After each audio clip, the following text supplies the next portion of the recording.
Hi, Linda. Hi, Hannah, Michelle, Mel. Hi. Just letting everyone in. It's good to see all of you. Let's see. Hello, Okay. hello. Hi. Hi, hi, hi. So good to see you, Linda. Good Uh, seeing you too. I apologize. Linda was one of the ones that was confused about time zones. I apologize for confusion on the time zones. I was in Amsterdam on Thursday, California Thursday night, and then Phoenix on Saturday, and now I'm in Santa Fe, and we leave for Michigan on Saturday. So I'm just like so many time zones, and I mixed up Central Time CST with CDT, and anyway, so sorry You're about brilliant. That's all I that. can say. You're brilliant. I was like, I don't even know. You don't know how many times I checked the time for this meeting because I was like, I'm gonna mess it up. I know I'm gonna mess it up. But here we are. Yay. Hi, Jesse. Okay, we're gonna give everybody maybe another minute to join, and then we're just gonna dive in. It's pretty normal for people to join meetings like this after the fact, and we'll just let them in as they come. But we only have an hour, and I have a lot to get through, and I'm just going to jump in and let the latecomers jump in where they may. Okay. And can everybody hear me okay? Yeah, okay, great. Great, great, great. Okay. Rebecca, why don't you make me a co-host so I can keep letting people in if you start Oh, talking? that would be This is a wonderful. momentary tech moment. Thank Yeah, you for your thank you. patience. Remind me where I do that. Down in the more button, probably. No, no, no. Go to participants, go to my name. Look at me. I can do tech. Oh, that's right. There's a That's little three right. dots, and then you can say make co-host. That's right. Make Make host. Will that actually Yeah. transfer to you or will it make you a co-host? Okay. I don't know. Let's see. Oh, it says change host. I don't think I want to change host. Um, hmm. My only option is to make you the host. Okay, well then keep it as it is, and you'll just have to let people in when the little thing pops up. Yeah, sounds good. I can do that. I can do that. We'll figure that out next time. Yeah. Few little technical snafus. Okay, so I'm just going to dive in. Welcome everybody. I'm really glad to see all of you here today. Before we get started with today's content, I wanted to explain a little bit about what this is and why we're doing it. For those of you who don't know who I am, I'll tell you a little bit more about me in a moment. But my name is Rebecca, and I started a Substack newsletter a couple of years ago after, about 15 years as a food blogger and recipe creator. And one of the things that I started on Substack, maybe about a half a year in, is this group called Mastermind for Food Writers. I was just meeting so many incredible food writers on Substack, and I really just wanted to gather them all into the same room and pick their brains and ask them questions and get feedback and offer feedback. I started this group, Mastermind for Food Writers, and that's really what it is. It's turned into this. We now have two monthly meetings and in different time zones. And it's a chance for all of us to kind of gather together online. And it's kind of a virtual water cooler, like colleagues at the water cooler experience. And one of the things that occurred to me early on in that group is how much experience and expertise there are when you get a group of people in the same industry all in the same place.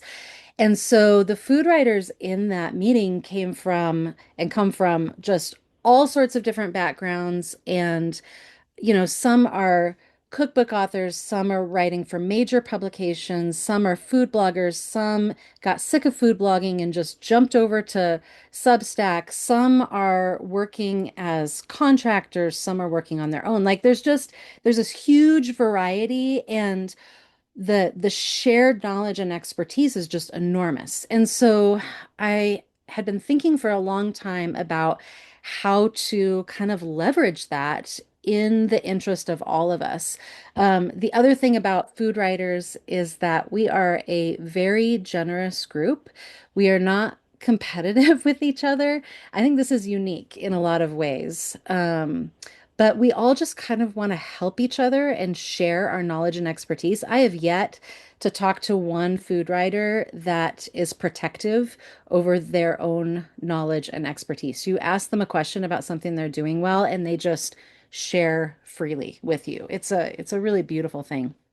And so um, I thought, wow, everything that you need to know to create a sustainable business as a food writer and to really perfect your craft resides in other food writers, right? Resides inside this group. There's no need to look outside. There's no need to look elsewhere. Um, and so on Friday, we're going to launch the Food Writers Business Lab. And that's really the culmination of this idea of how can we provide education and resources for food writers by food writers. I met Kelsey and Hannah last summer. I took their Dream to Deal cookbook proposal class, and you guys launched right up, maybe right after the conclusion of that. That's right. Yeah. Yeah, so they launched the Write Up community, and I talked to Kelsey about this idea of a series of classes and workshops that would be for food writers, taught by food writers. And Kelsey had the idea that we could partner together to create that and host it within the Write Up community. And this was such a good idea to me because Write Up is a community of writers, not just food writers, writers of all different kinds, but there is food writers there. And Kelsey and Hannah are in the food writing world as well. And so it just made sense to partner together and create this. So the Food Writers Business Lab launches on Friday, and I'll give you the basic idea for what you'll see there, and then at the end of today's class, I'll tell you a little bit more about the details. But every workshop offered there will be two parts, and it is a actual hands-on workshop. The last thing I think we need is just more information thrown our way. We need to know what to do with it and how to use it. And so for every single workshop, there will be an instructional part where you'll learn all about the how to and the whys, and then you'll get some homework, and there'll be a gap of maybe a week or two so that you can actually apply and implement what you learned in the first class.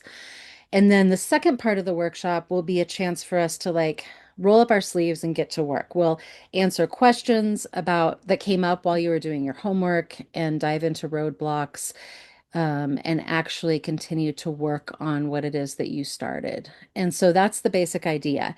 Every single workshop will start with a class just like this, a free class so that you can join and you can kind of get to know the instructor and dive in a little bit into the topic. And I think my hope is that that will give you an idea of whether or not the workshop is the right workshop for you.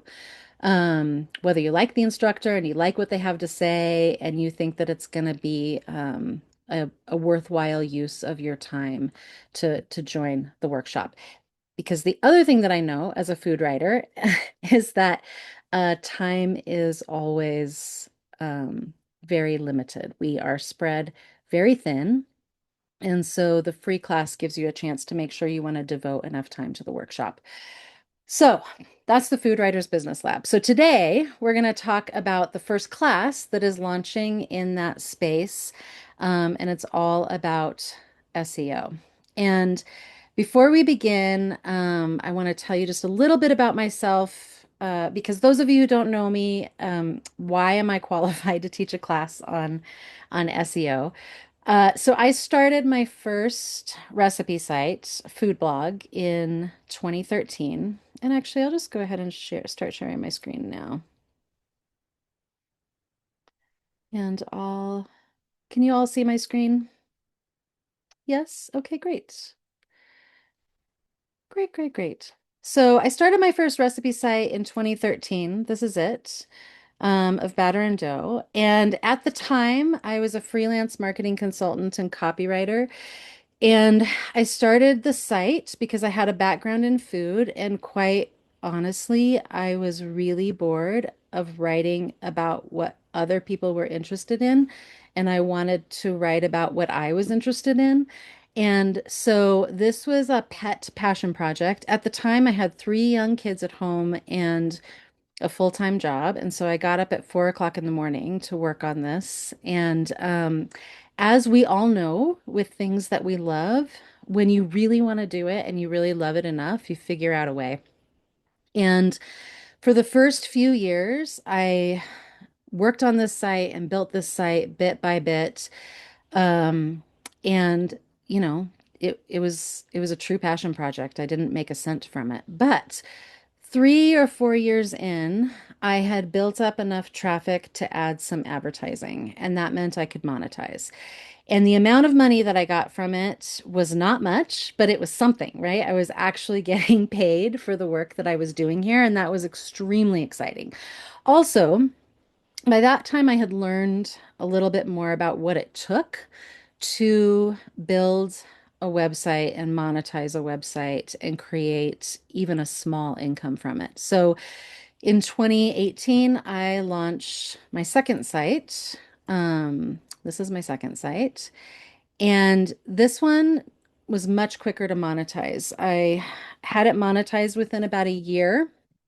And by 2020, I was able to drop all of my consulting clients because my income from both of these websites had surpassed what I was getting from my consulting clients. So I've been a full-time food writer since 2020. And in it's been a little over 2 years when I started Let's Get Lost, which is my Substack newsletter. So we'll talk a little bit more about that later.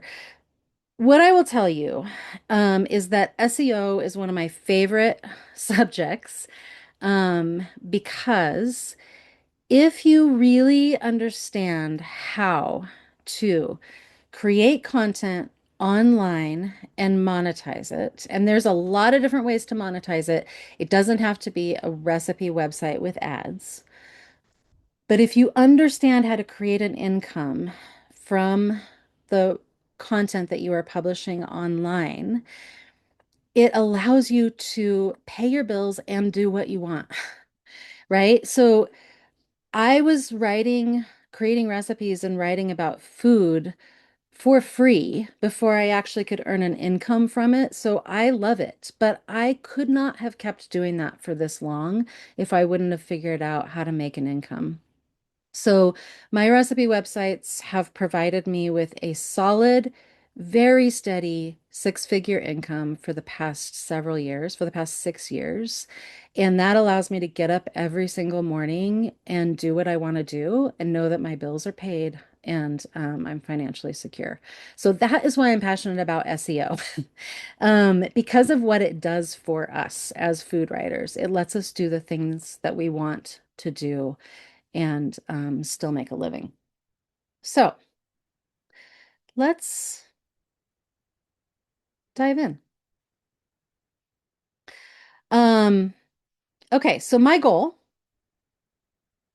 for today is that by the end of this workshop, you will see how SEO is a practical and repeatable way of building bridges from your work to the people looking for it.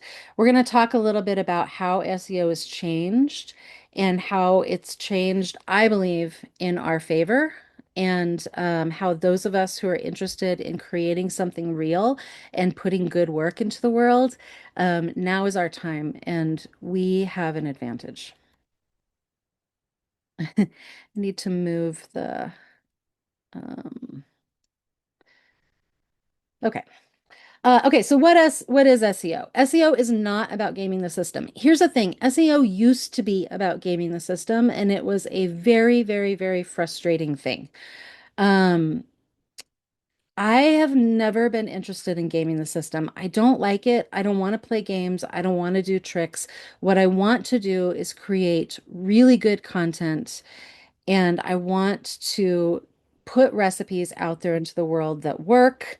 And I want to take photos that are beautiful photos. I just want to do good work and I want to put it out there into the world. And I want the people who are interested in the work that I'm putting out there to find it. And I want to build a solid following. Again, going back to it's such a beautiful thing when you have created a business that is both financially sustainable and also the work that you want to do. And often gaming the system. Well, here, I'll give you an example. I listened to a podcast a few months ago with a woman with a food blog who discovered several years ago that if she wrote really basic how-to articles like how to slice a banana, how to peel a potato, like these are things that people were typing into Google search and she was like, well, if I can answer all of their questions because they're typing it into Google search and they land on that answer, then I can generate a lot of traffic and make a lot of ad income. So it worked really well for her. She wrote thousands, like literally thousands of the most boring articles you can imagine that were answering questions that people were typing into Google. Like these are actual questions. She talked about how she didn't enjoy it. She kind of hated it, but she went from like 100,000 page views a month to over 1 million page views a month. And I'll tell you right now, if you're monetizing your website, 1 million page views a month, you're probably pulling in 40 or $50,000 a month in ad revenue. She was making a lot of money. About a year ago, she lost it all. All of it crashed because guess what happens now when you type a question like how to peel a potato into Google? AI gives you the answer. You don't go to a website that gives you that question.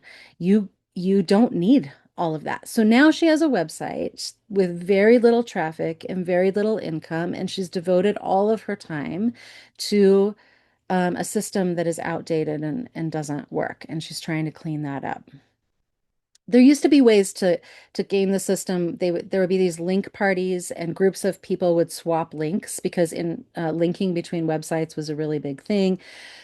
That got you penalized after a while. There were so many so many tricks and I always felt like I was at such a disadvantage because I didn't want to do them. I didn't like it. I didn't want to spend my time that way. I wanted to get in the kitchen and create recipes. I wanted to photograph them and I wanted to write about them. Um, it is really hard to game the system now, and what's working better than anything else is um, people who want to create real content. So I think I skipped too far. Yeah. Essentially, SEO is about helping the right people discover your work. It's about understanding how to meet your readers where they are. Very, very simple. So in today's environment, so search SEO just means search engine optimization, but really what we're talking about is everything you publish online. So Pinterest is a search engine, so it includes that, but it also includes AI answers, image-based search, and social media. So everywhere you publish online is under the banner of SEO. So when we talk about that, we're not just talking about search engines.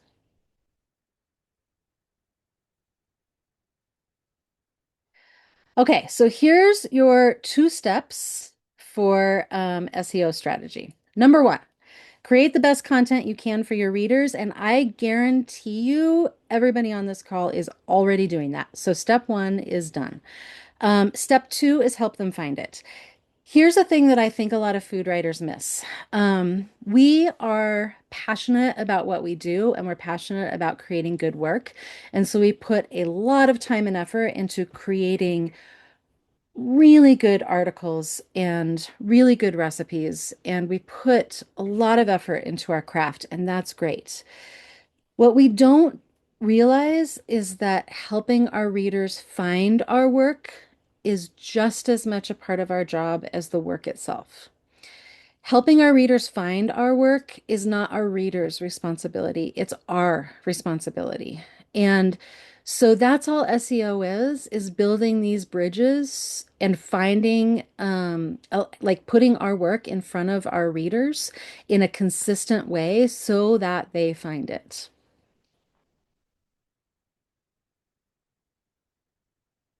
Okay, so I'm going to give you an example because I'm a recipe creator. We're going to start with a recipe, but this same idea applies to any food writer, regardless about what you write about.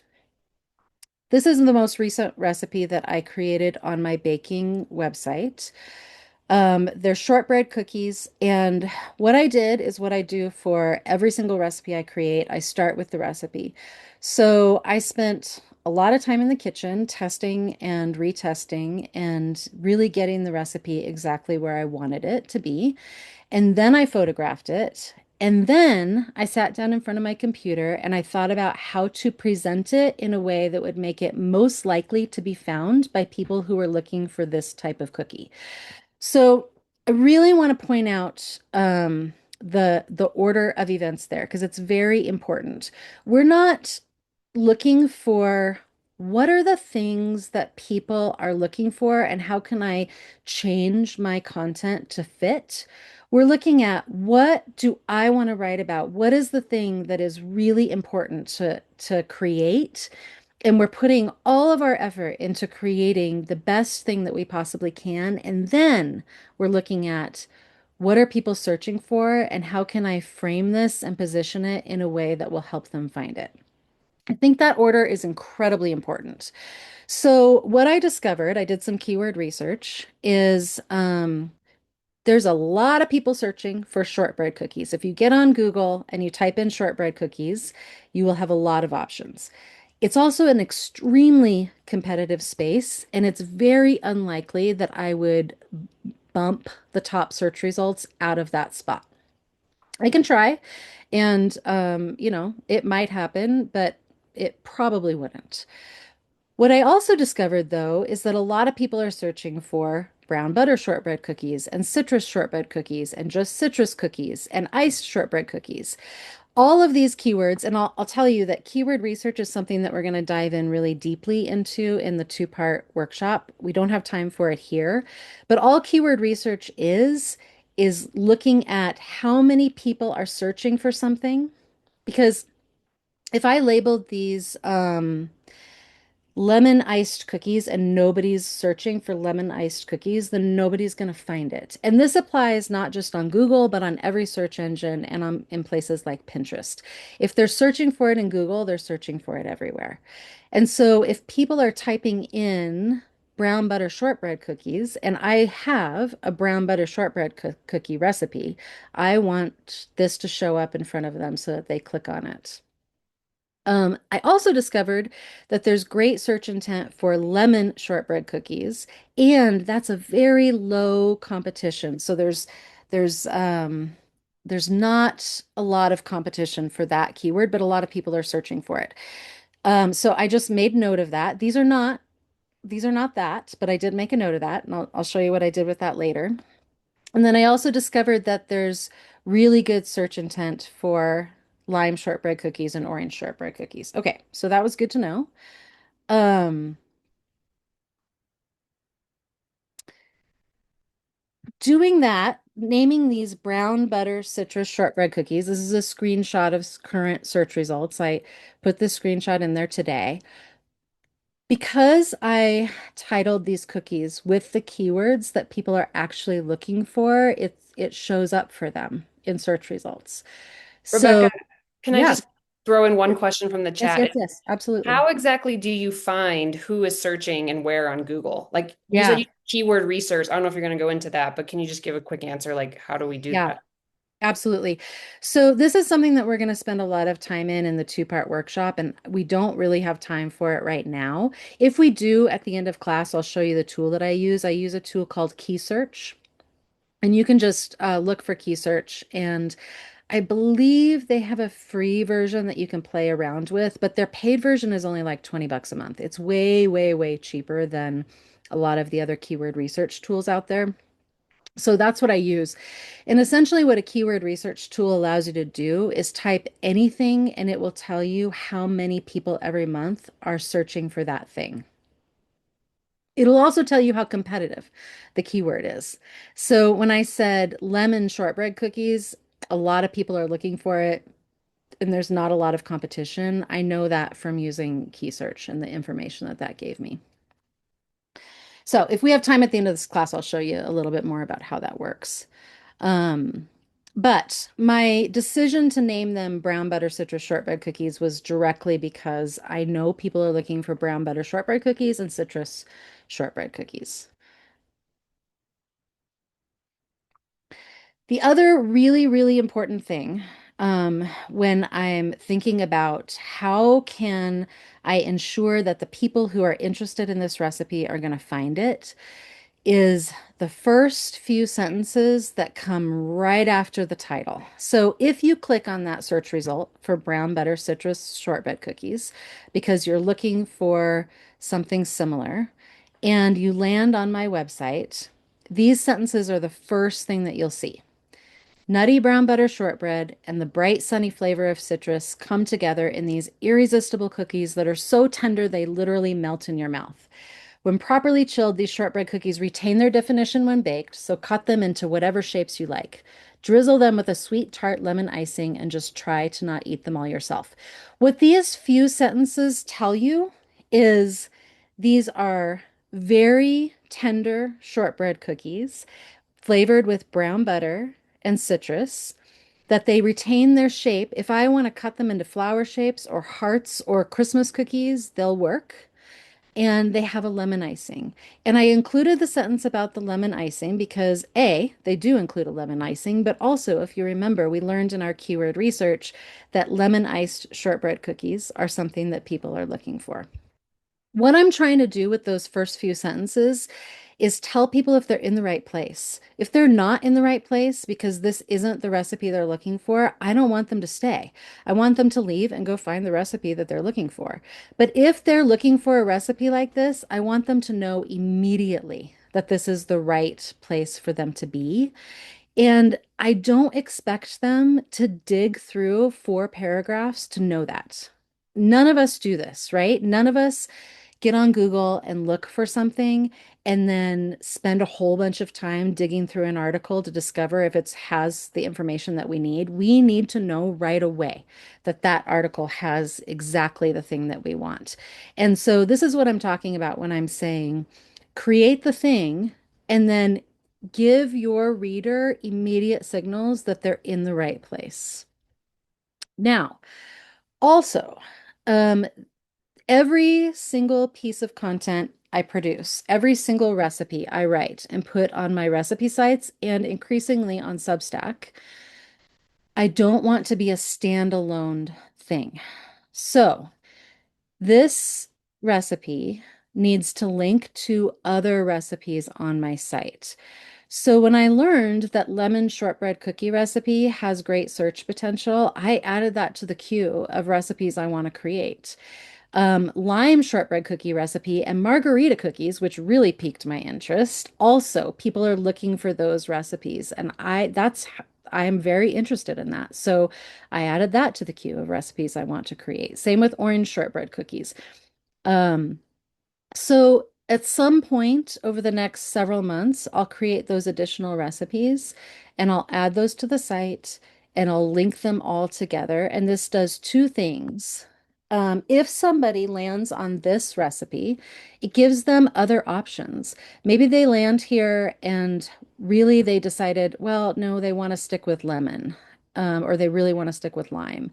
Well, here's a recipe for that, and here's a recipe for lime. So it allows me to kind of interlink several different recipes into a cluster of recipes that all connect together. That's good for my readers. And it also tells search engines that I know what I'm talking about with shortbread. If I ran a vegan blog and I published a recipe for roast chicken, Google would never put that in search results because what do I know about roast chicken if I'm putting it on a vegan blog? If I, on my baking website, only publish cake recipes and then suddenly threw in one cookie recipe, same thing would apply.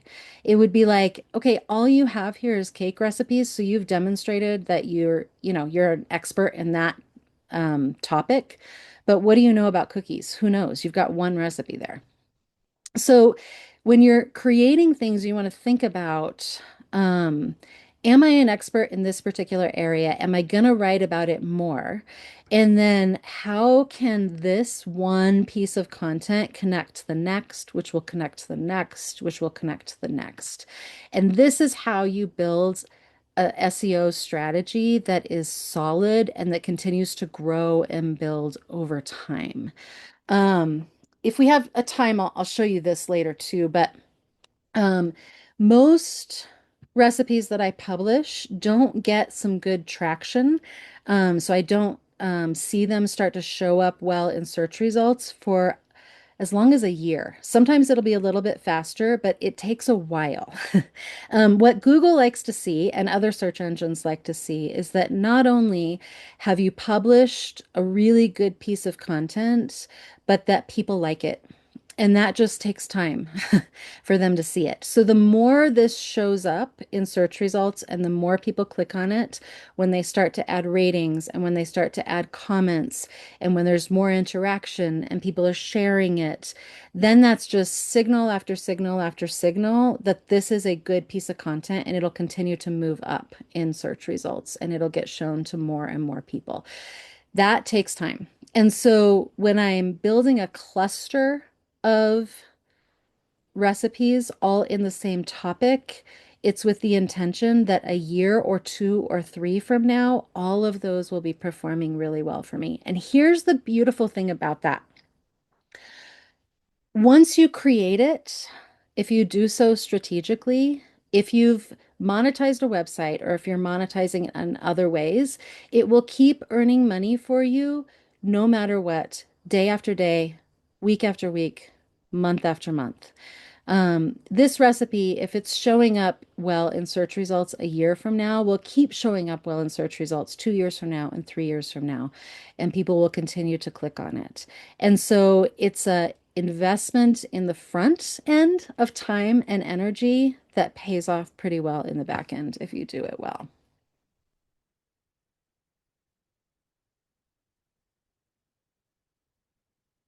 Okay.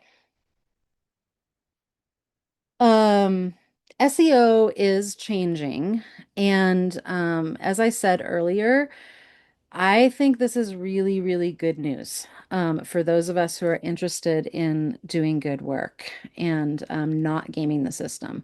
So, SEO, I don't know how many of you had or have a food blog. I know from Substack that a lot of people came to Substack because they started publishing recipes on a website and they got sick of the fact that um, you had to follow this like copycat formula in order to show up well in search results. Every site looked the same. And I know we've all seen this. You search for any recipe online and every site looks like every other site. Every search result looks exactly the same. And the reason that is because that's what was rewarded. For years, there was a formula to follow, and if you followed it, that was really the only way you were going to get traffic to your site. That's not true anymore at all. And so those of you who want to create unique content, as I do, now is a great time to do it. So search is now better at understanding language, images, video, and context. And this shift favors creators with a real voice, real experience, and useful content. So the copycat content, the formulaic response is not getting rewarded. What's getting rewarded is people who know their voice and know their brand and have an opinion and put it out there. And it may seem counterintuitive, but I really do think that human created art, which is what every single one of you do, is art, will become something people actively seek out. I know that there are people who um, might ask AI for a chocolate chip cookie recipe and go ahead and make it, but I don't think they're my readers. I think my readers and your readers are people who want something that is crafted by a human based on real world expertise and hard earned knowledge. And those are the people that are never, ever, ever going to be content with a machine creating it for them. So, one of the key concepts when we talk about SEO is natural language processing. This has been around for a really long time, and search engines were really bad at it at first, and they've gotten better and better and better, and now they're excellent at it. So it's essentially just what helps them understand language like humans do. So if you type in vegetarian chili recipe, it knows that meatless chili recipe is the same thing. It didn't used to know that.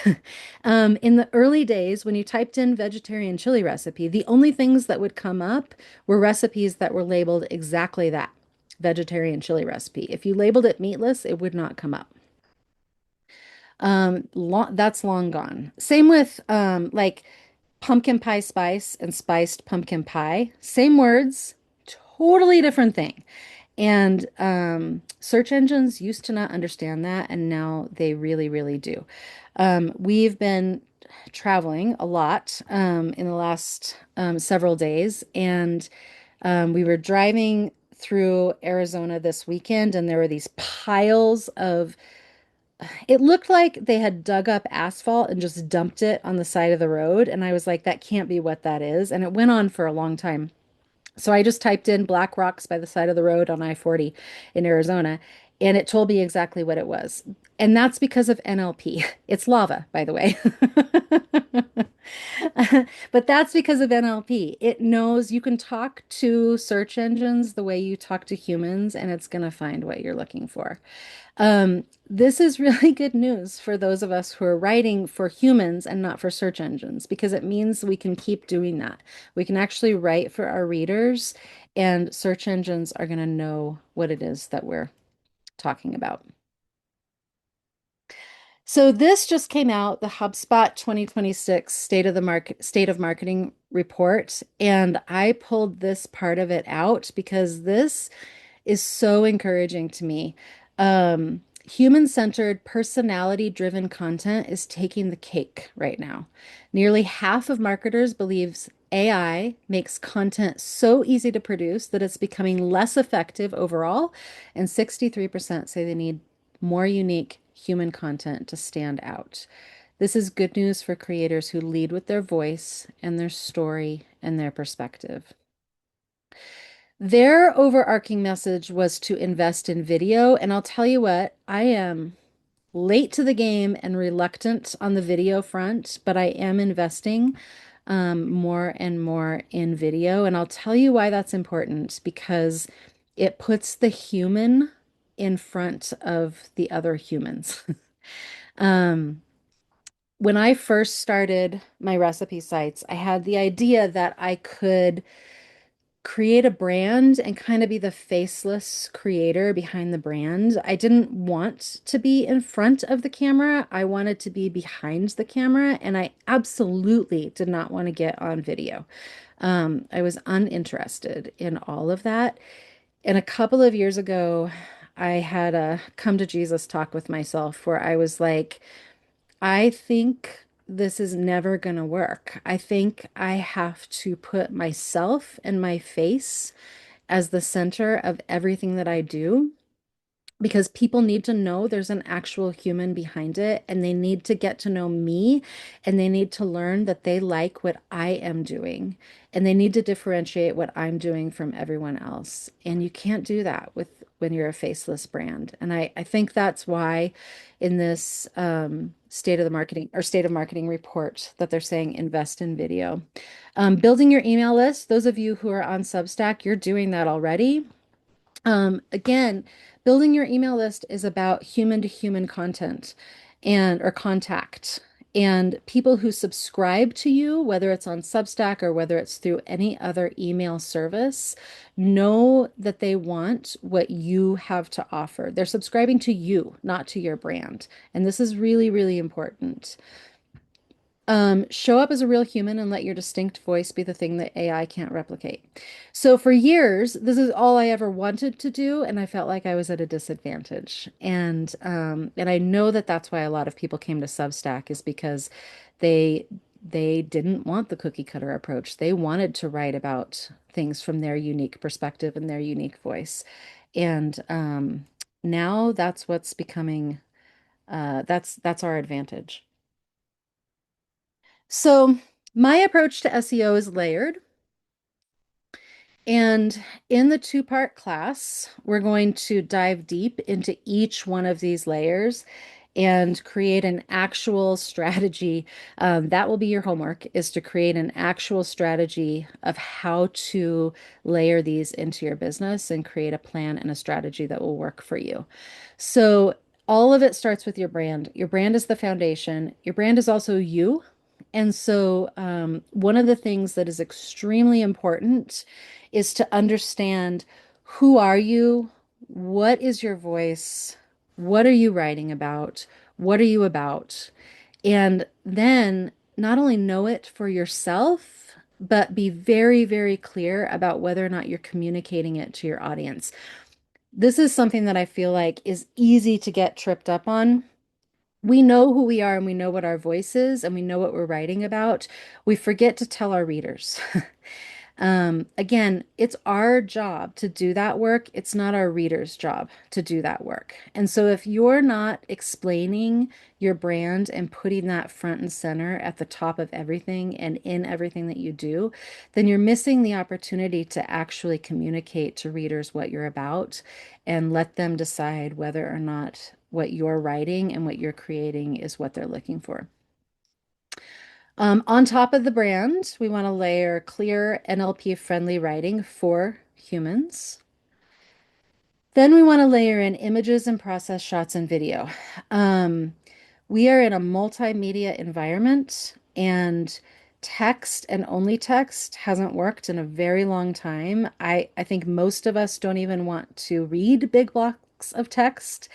But not only that, search is dictated by more than just the words on the page. And I'll show you this in just a little bit, but people can find you through the images that you put in into pieces and through the process shots and the video that you add. Um, and then plenty of personal insight and lived experience. This is my favorite part. Um, I Well, actually, I'll show you exactly how I do this.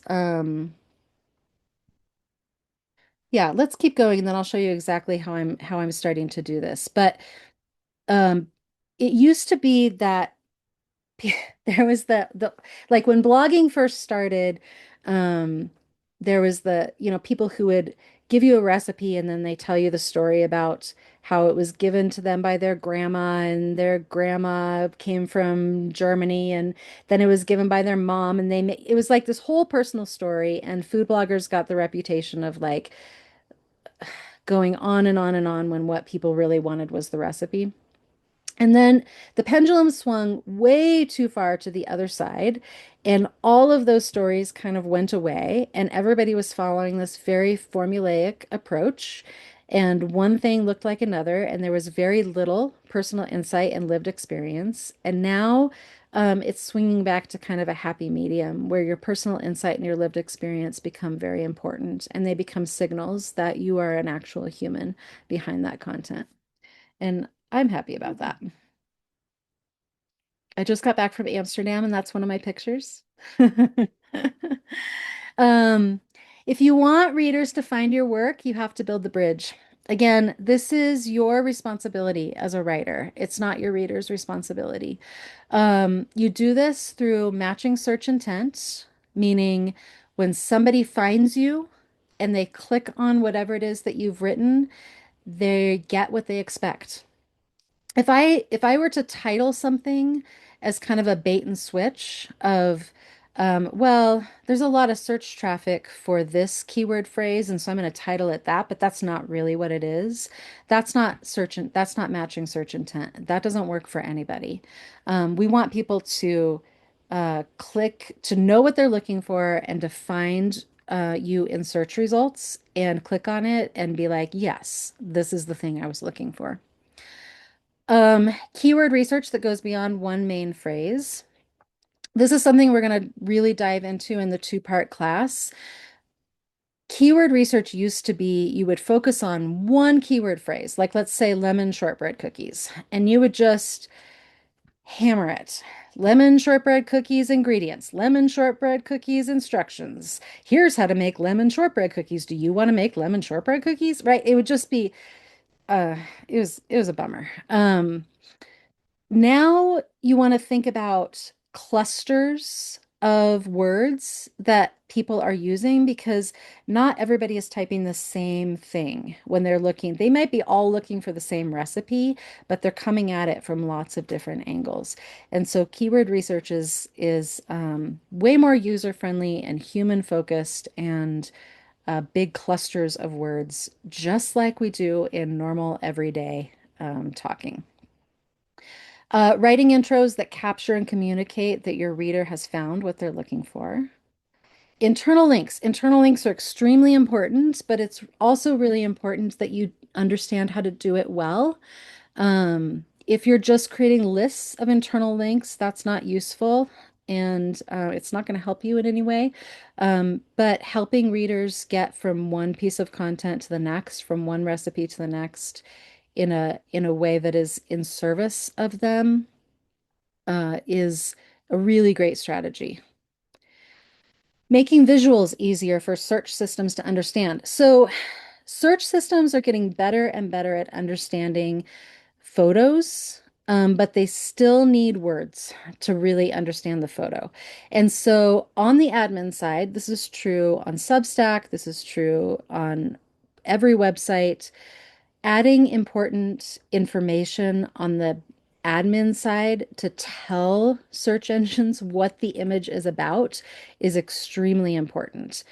And this is also important for anyone who's visually impaired. Those words that how you describe your images, that those words that you put into the alt text, for example, or into a caption, those get read by people who are visually impaired and use readers.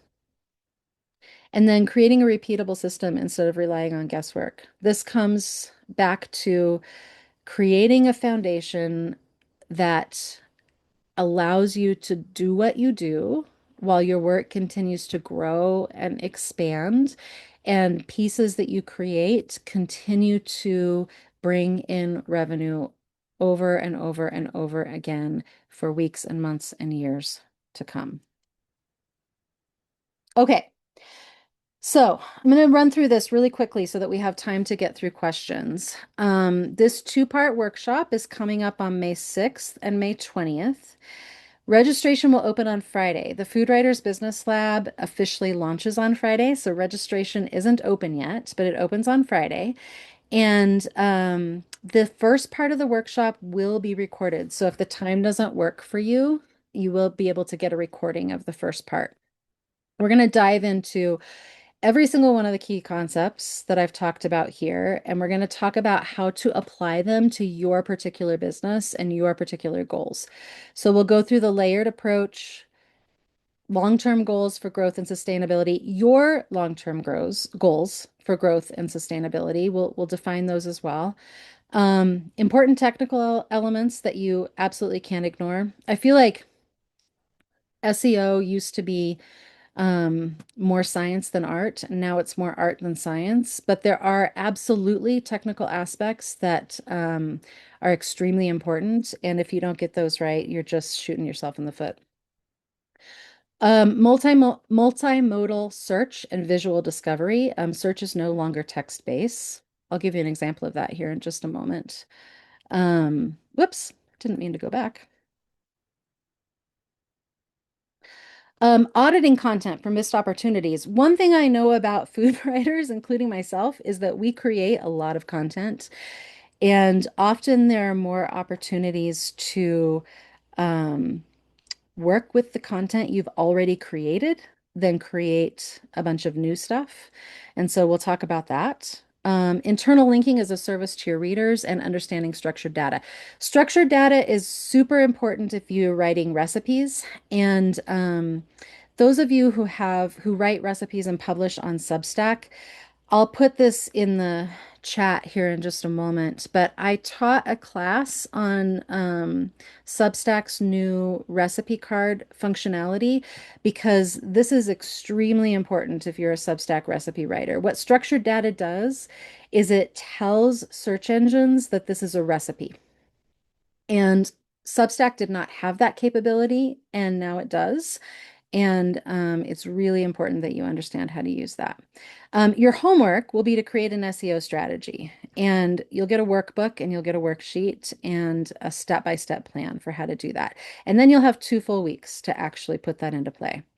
Part two is where we're going to come back together and you'll have the chance to say, here's the problem I ran into. Here's a question that I have. I don't know how to do this. And we'll dive in and actually work through your strategy if you need feedback, if you need direction, and all of that. I will also have somebody in the class in part two with me that is a current Google employee and a website builder, and she'll be on hand to answer your super technical questions. The cost for the entire full 2-part workshop is only $99. If you can't attend it, you can purchase the recording of the first session for $49. The other thing that I know about food writers is that we don't have a ton of money to burn, and so all of these workshops are designed to be as affordable as possible. This is my husband and I in Bruges looking out over castle walls. Um, and the thing I want to leave you with is that your audience is looking for you. And the future of SEO for food writers belongs to people who create something real. And I know that's all of you. You're interested in creating something real. And I think that now, even in the face of how AI is changing the game, I think now is actually your time to actually really succeed in doing that. And also, it's your responsibility to know that, or to build that bridge, to not only create good work, but to build the bridge. Think of this as meeting your reader where you are. The goal is never traffic for traffic's sake. It's to build visibility that supports a stronger, more resilient business over time. I wanted to show you before we try to get to questions. Those of you who are on Substack and you're curious about the recipe cards, like I said, I'll send you the link to the recording of the class I taught about that because this right here, this is a Substack recipe that I published on Substack, and our ability to show up in Google search results for recipes published on Substack, that didn't used to exist, and now it does. And it exists because of the recipe cards and the way that those are structured and giving search engines structured data. So that's very important. Also, when we were talking about search being multimodal and multimedia, um, brown butter citrus shortbread cookies, this is my photo, this is my photo, this is my photo, this is my photo, this is my photo, right? So, this is why getting the back end, like really understanding how to communicate to Google what that image is extremely important because people will find you through the images, not just through the post. Okay, I'm going to stop screen sharing and let's hammer through some questions. Okay, great. So we have less than 10 minutes, so these will probably be quick answers, but you can always get longer answers if you join the 2-part class. So since you were just talking about Substack, there's 2 questions about Substack to start with. The Great. first is from Mel, and I think this is in reference to key search and figuring out keywords. Her question is, can I ask how does that work with a Substack article when you don't get ratings and might have a softer beginning in an article? I Yeah. think, getting the keywords in there. Yeah, this is a great question. And this is something that if you're a Substack writer, we will work this into your strategy in the workshop because recipes, you can go to my Substack and take a look at how I'm starting to do this. If you want your recipe to to show up in search results, it has to be a standalone recipe. And then you can also put it in the middle of articles where you're talking about other things. But if I start out, like for example, if I start out my next newsletter with a story about my recent trip to Europe, and then I give them a recipe for chocolate chip cookies. That recipe will never show up in search results because Google is like, you're writing about Europe. What does that have to do with cookies? But if I take that chocolate chip cookie recipe and I create its own post for it, and then in my newsletter, I link to the recipe, then there's a really good chance that the recipe will show up in search results. And I hope that makes sense. But this is a Substack is a completely different ball game, and how it's being shown in search results right now is new and changing. And so there's a lot of different options, and some of that, again, going back to the layered approach, it starts with your brand and your goals and ideas. And so that's where we want to start. And so in that two-part class, we can say, okay, this is who you are, and this is what you're doing, and this is what your goals are. And then how can we use the tools available to us to kind of create a plan so that you can achieve that? Great. Okay, another question about Substack from Jesse. Is there any concern of cannibalization for a room of writers here? Cannibalization of SEO and keywords between publishing on our website versus Substack. Should we segregate recipes between platforms and those recipe buckets? Both yes and no. So here's how I'm thinking about it. I have, I think, 250 unique recipes that I've published to Substack. And then both of my recipe blogs have, I think, 600 or 700 recipes. There are some recipes that I've published on Substack that have really, really good keyword potential, and I think I want to move them over to one of my sites. So I'll do that. I'll move them over to one of my websites. But the way I was publishing recipes on Substack for a long time was in the body of a newsletter. So I would write about, again, like my trip to Europe or whatever, and then I would put the recipe right there in the middle. That's not ever gonna, I can take that recipe and put it on one of my websites and there will not be any cannibalization because Substack is never gonna rank that recipe that's in the middle of my newsletter. If I take that recipe out of the middle of a newsletter and create it as its own post on Substack, then and I do the same thing on my website, then I would run into problems. So you just have to decide, where do you want that recipe to live? But the most important thing to understand for Substack recipe writers is that if you want your recipes to show up in search, burying the recipes in the body of a newsletter is never going to work. So you just have to make a decision. If you have a recipe website, do you want to move it there? Or if you don't, create it as its own post. Great. Okay. Joel's question is, I'm curious if there are any different strategies you might recommend for food writers who are not creating recipe content. Yeah. So all of these same concepts apply, even if you're not creating recipes. I had to make some decisions about how we would get through as much as we could today, and so I'm using recipes as kind of the way to teach it, but the same ideas apply. You want to use that same layered approach of what is your brand? What are people looking for online? And how are you going to position your content so that the people who are looking for actually find it? Recipes is one thing, but every single piece of content that you produce online, I would say think about it from the exact same perspective. And even going back to newsletters on Substack, if you're, for example, a food historian and you're writing about the history of different types of foods, structuring your article and thinking like really being thoughtful about the headlines and doing some keyword research, if you're writing about the history of eggplant, I guarantee you someone's looking for that information. And so you want to still, even though it's not a recipe, you want to have a plan for how your readers can find that in search results, on social media, on Pinterest, maybe, in places that you maybe aren't already like thinking about getting found. And it doesn't actually, if you are publishing recipes online, the exact same concepts, or not, if you're publishing anything online, the same concepts will apply. Great. Okay, and our very last question from Judy. Do you have any suggestions to avoid searchers clicking jump to recipe? Actually, you want them to click jump to recipe. The jump to recipe button is extremely user-friendly. People love it. And anything that your readers love, you want to give them, you want to let them do. That is how you build a long-term brand that people want to come back to over and over and over. So if you go to either one of my websites, every single recipe has a jump to recipe button right at the top.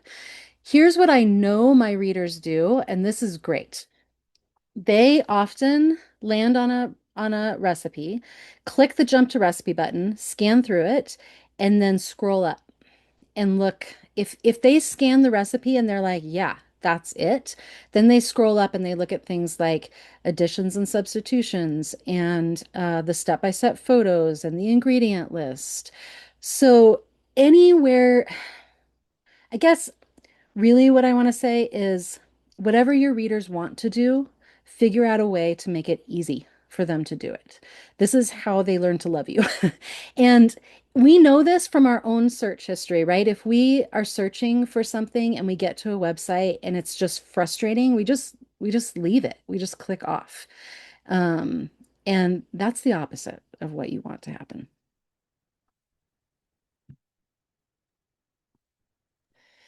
Okay, that was great, Rebecca. I think we're at the time. I'm sure there's lots of questions out there, but the two-part series that Rebecca's going to teach is going to have plenty of time to answer those. Thank you all so much for coming to Write Up. If this was your first time, we hope you come to more classes.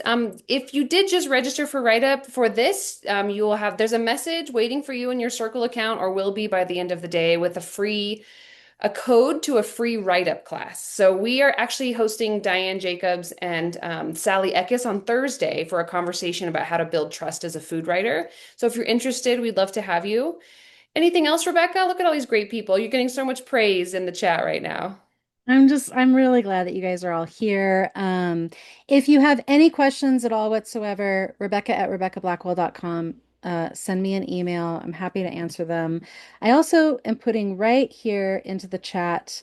This is where you'll find the recording for how to use the recipe card functionality in Substack. This is the class I already taught about that. It's an open link. It's free for everyone. Um, and I hope to see you all in the full workshop so we can actually dig in and create some actual strategies. Great. You'll get the recording in your Circle account, which will send you an email notification in 24 hours. And you will be hearing about the Food Writers Lab from Rebecca, from Write Up, from all of us. So we'll let you know as soon as registration's open. Okay, everyone. Thank you so much for coming. Thank you.